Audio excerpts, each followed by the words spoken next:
जय श्री कृष्ण। स्वागत है आपका इस चैनल में। आज का वीडियो बहुत ही विशेष रहने वाला है क्योंकि आज की वीडियो में आप जानोगे कि अगर आपके बर्थ चार्ट में काल सर्प योग है। काल सर्प योग कई तरह से बनता है। इसकी लोग बड़ी बड़ी पूजा करवाते हैं, कुछ उपाय भी करते हैं।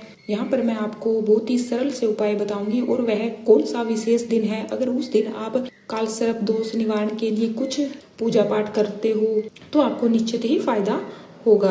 सर्प से अगर आपको भय रहता है या सर्प आपको स्वप्न में दिखते हैं, आपको लगता है कि कार्य में रुकावट आ रही है, आपके घर में मांगलिक कार्य नहीं हो रहे हैं, काफी सारे रीजन हो सकते हैं, लेकिन एक मेन कारण यह भी है कि जब बर्थ चार्ट में काल सर्प दोष बनता है तो व्यक्ति सक्सेस प्राप्त नहीं कर सकता। काफी मेहनत करने के बाद भी उसे सक्सेस नहीं मिलती। इसलिए अगर आप कुछ पूजा पाठ उपाय करते हो, उस विशेष दिन को करते हो तो आपको निश्चित ही फायदा होगा। आप वीडियो पूरा देखिए। इस वीडियो में मैं काफी सारे टिप्स बताऊंगी, उपाय रेमेडी बताऊंगी, जिसे अपनाकर आप इन दोषों से मुक्ति पा सकते हो। तो वह विशेष दिन कौन सा है? वह विशेष दिन है नाग पंचमी का दिन।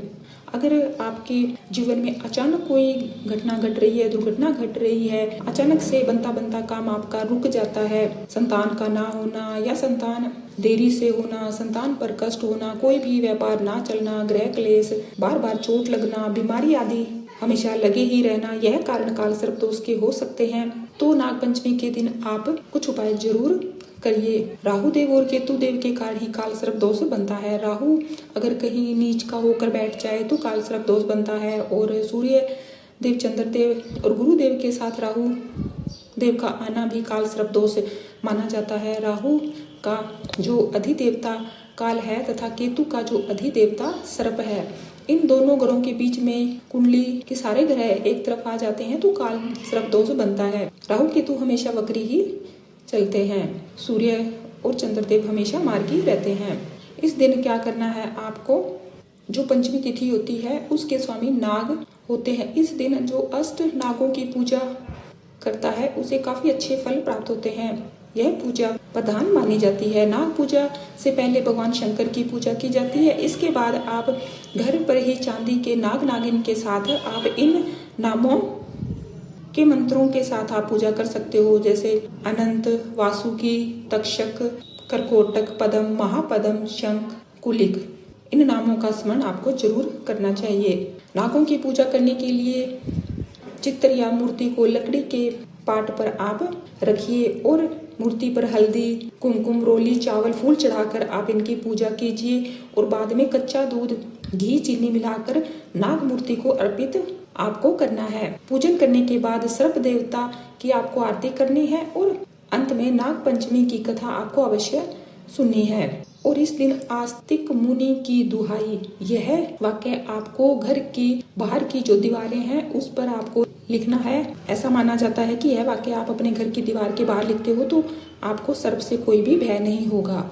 जिसकी कुंडली में काल सर्प दोष, पितर दोष होता है, उसका जीवन बहुत ही कष्टपूर्ण हो जाता है। जीवन भर उसे पीड़ा रहती है, अनेक परेशानियां उठानी पड़ती है। तो इस दिन आप श्री सर्प सूतक का पाठ जरूर करिए।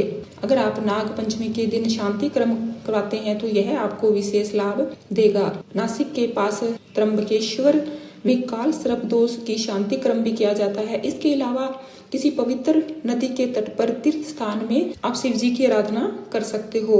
राहु देव के मंत्रों का जाप करिए, केतु देव के मंत्रों का जाप करिए। अगर आप चांदी के नाग नागिन नहीं ला सकते तो आप बांसीडी रस्सी आती है उसके साथ गांठ लगाकर उसे सर्प का आकार दे दें और उसे आसन पर बिठाकर कच्चा दूध, बतासा, फूल अर्पित करें, गूगल की धूप दें और बाद में राहु और केतु देव के मंत्र पढ़ें। राहु देव का मंत्र है ओम राम राहवे नमः। केतु देव का मंत्र है ओम केम केतवे नमः। इनका 108 बारी जाप करना है। इसके बाद भगवान शिव का आपको ध्यान करना है और बाद में एक एक करके रस्सी की गांठ खोलते जाएं।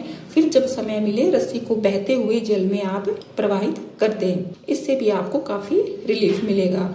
और नाग पंचमी के दिन मुख्य द्वार पर आप गोबर, गेरू या मिट्टी से सर्प की आकृति बना सकते हैं। इसकी विधिवत आप पूजा कर सकते हैं। इससे आर्थिक लाभ होगा। वहीं घर पर आने वाली काल सर्प दोष से उत्पन्न जो भी परेशानियां आप झेल रहे हो उससे आपको मुक्ति मिलेगी। यह कार्य आपको जरूर करना चाहिए। और किसी मंदिर में जाइए, मंदिर में भी आप नाग मूर्ति की स्थापना करवा सकते हो। ऐसा मंदिर देखिए जहाँ शिवलिंग पर नाग मूर्ति ना हो, वहां पर आप नाग मूर्ति की प्रतिष्ठा करवा सकते हो।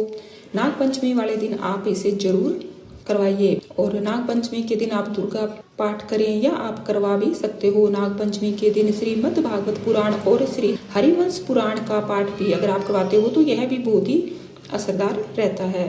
इस दिन आप यथाशक्ति महामृत्युंजय मंत्र का जाप अवश्य करिए या आप करवा भी सकते हो।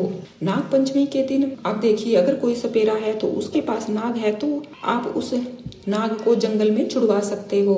नाग पंचमी के दिन घर में फिटकरी, समुद्री नमक, देसी गाय का गौमूत्र मिलाकर आप पोछा लगाइए। गूगल की धूप आप करिए। जितना ज्यादा हो सके आप शिव भक्ति करिए और क्षमा याचना प्रार्थना कीजिए।